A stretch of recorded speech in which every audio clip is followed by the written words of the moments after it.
Ada yang mengatakan Nabi Ibrahim membagi-bagi burung itu yang telah dipotong itu menjadi 7 bagian dan diletakkan di atas 7 gunung, sedang kepala burung-burung itu dipegang di tangannya. Kemudian Nabi Ibrahim memanggilnya. Ya. Hai burung-burung, mari kemari, kata Nabi Ibrahim. Maka dengan izin Allah Ta'ala, ya, menjadikan tiap-tiap tetes darah burung itu, ya, bisa terbang menuju ke tetes darah yang lain. Tiap-tiap bulu terbang ke bulu yang lain. Tiap-tiap tertulang terbang ke tulang-tulang yang lain. Dan tiap-tiap yang dipotong daging terbang ke potong daging yang lain. Sedang Nabi Ibrahim alaihissalam memperlihatkan hal itu sehingga bertemu dan terbentuklah badan burung itu menjadi lengkap di udara tanpa kepala dan terbang dengan cepat menuju ke kepalanya masing-masing yang dipegang oleh Nabi Ibrahim. Maka ketika burung-burung itu terbang, kepalanya pun terbang. Dan apabila seekor burung telah menjumpai kepalanya, maka mendekatinya. Bila mana bukan kepalanya, dia pun mundur. Sehingga tiap-tiap burung mendapatkan kepalanya sendiri-sendiri.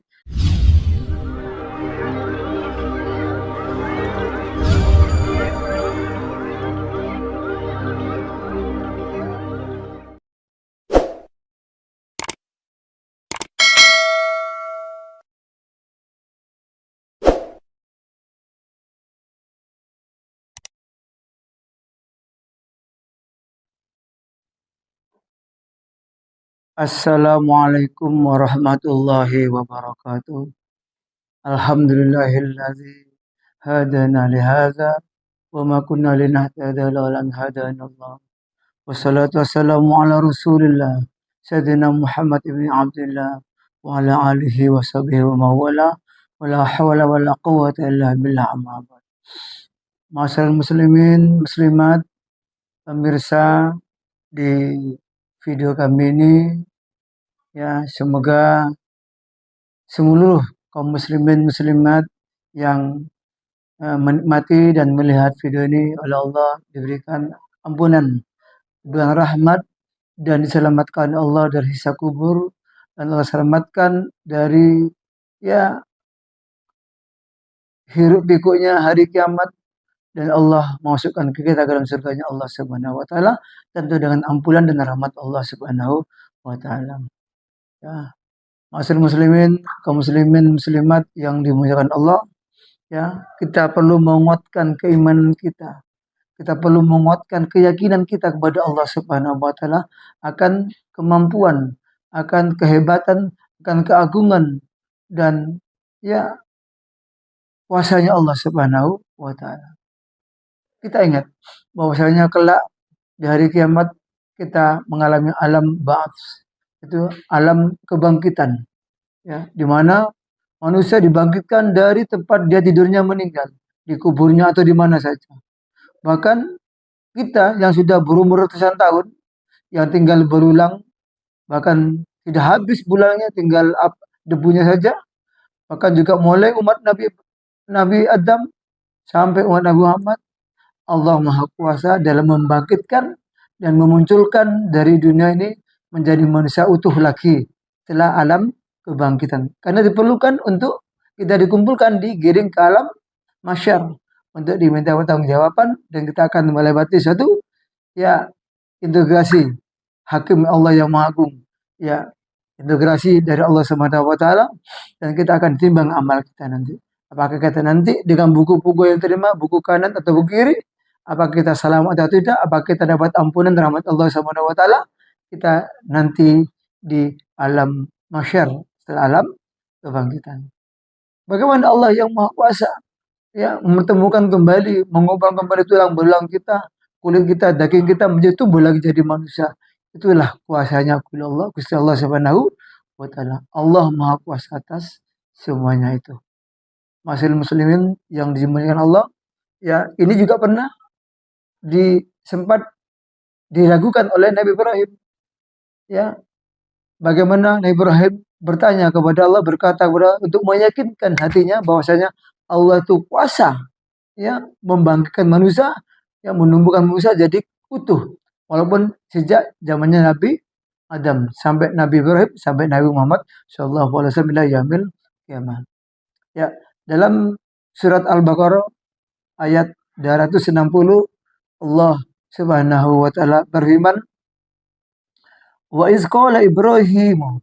Ya, ingatlah ketika Nabi Ibrahim berkata, "Arini kaifa tuhil mauta." Ya, wahai Tuhanku, perlihatkanlah kepadaku bagaimana engkau menghidupkan orang-orang yang sudah mati.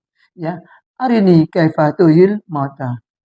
Ya, kemudian Allah Subhanahu wa taala berfirman, "Qala awalam tu'min." Ya, firman Allah taala, "Apakah kamu tidak percaya?" Ya, qala awalam tu'min? Apakah kamu tidak percaya? Kemudian Nabi Ibrahim berkata, "Qala bala walakin liyatma'inna qalbi."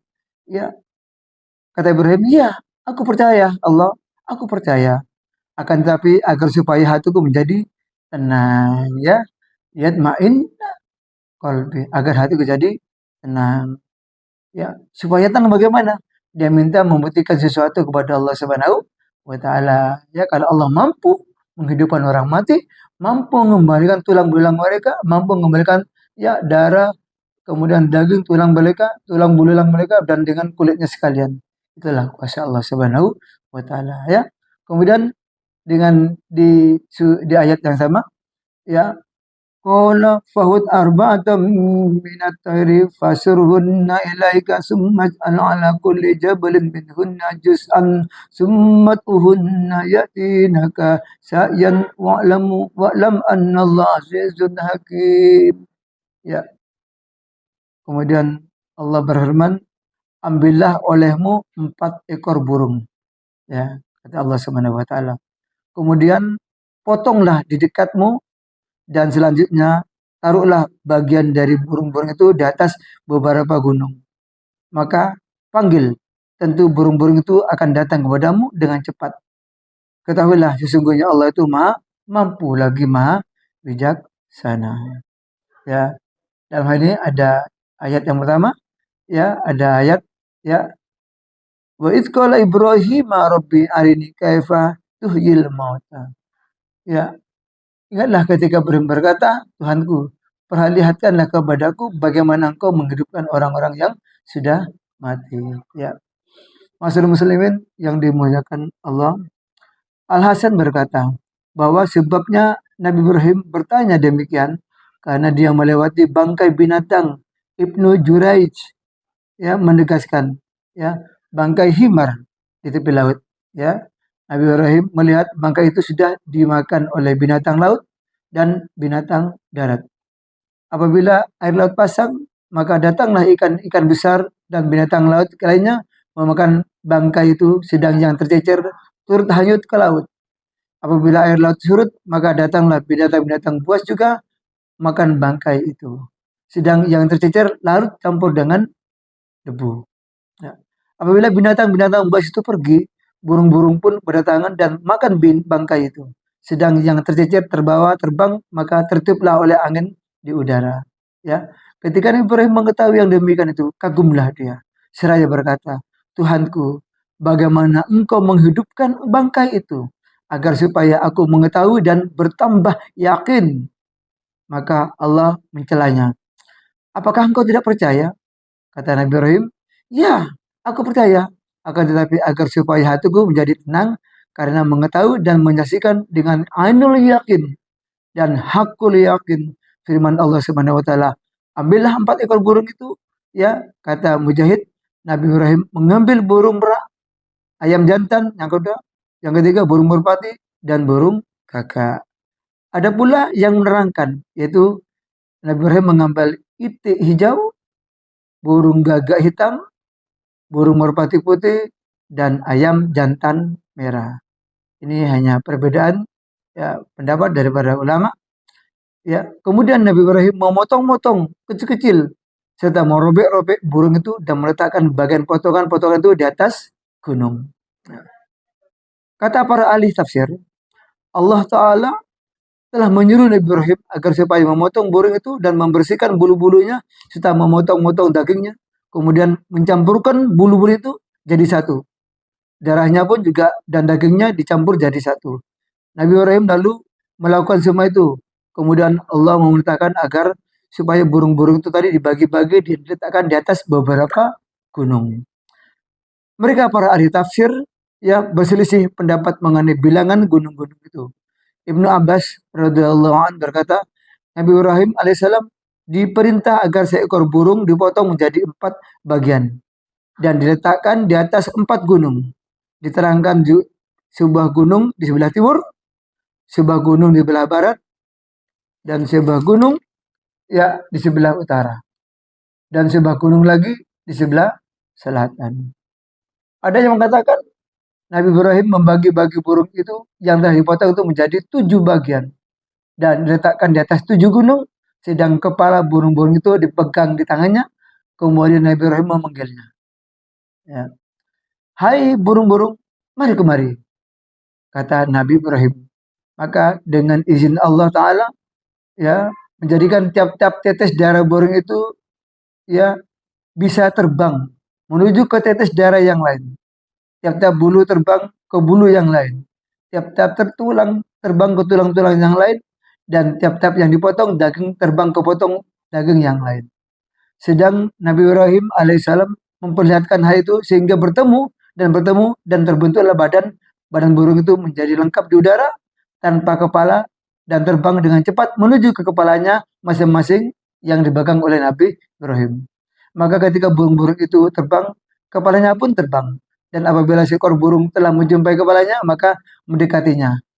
Bila mana bukan kepalanya, dia pun mundur. Sehingga tiap-tiap burung mendapatkan kepalanya sendiri-sendiri. Demikian firman Allah. Summat uhunna yatinaka sa'yan. Ya, salah lagi. Summat uhunna yatinaka sa'yan. Panggillah burung-burung itu, niscaya akan datang kepadamu.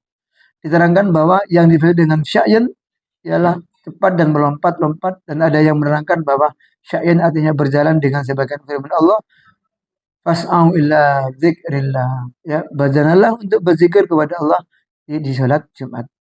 Ya, adapun hikmahnya berjalan bukan terbang, karena berjalan itu telah menghindarkan keraguan-raguan. Sebab kalau terbang bisa disangka bukan burung-burung yang semula, sedang kaki-kakinya tidak lengkap sehat. Ya, ada pula yang mengatakan sya'yan berarti terbang. Wa'lamu anallahu azizun hakim. Ya, ketahuilah bahwa sesungguhnya Allah itu maha mampu lagi maha bijaksana. Inilah satu riwayat asal mula dari turunnya surat ya Al-Baqarah ayat 260 untuk meyakinkan kepada Nabi Ibrahim bahwasanya Allah itu kuasa atas segala sesuatu dan Allah mampu atas segala-galanya. Ya,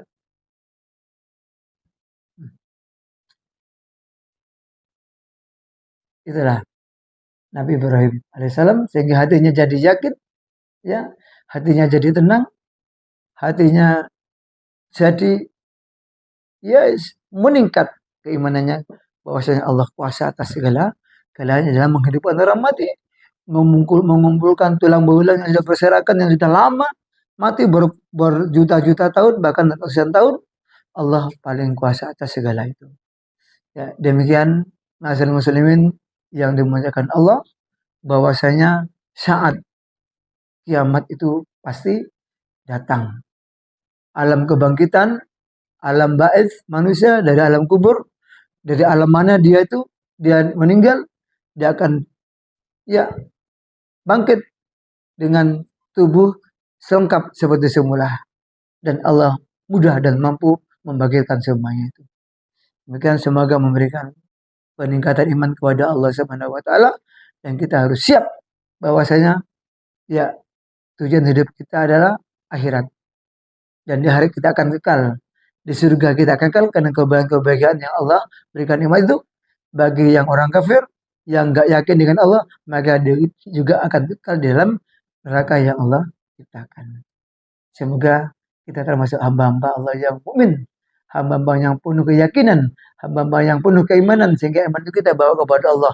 La ilaha illallah Muhammadur Rasulullah. Dan mudah-mudahan kita dengan hamba yang husnul khawatimah dan dimasukkan oleh Allah besok di alam akhirat ke dalam surganya Allah Subhanahu wa taala. Ya, demikian yang bisa saya sampaikan.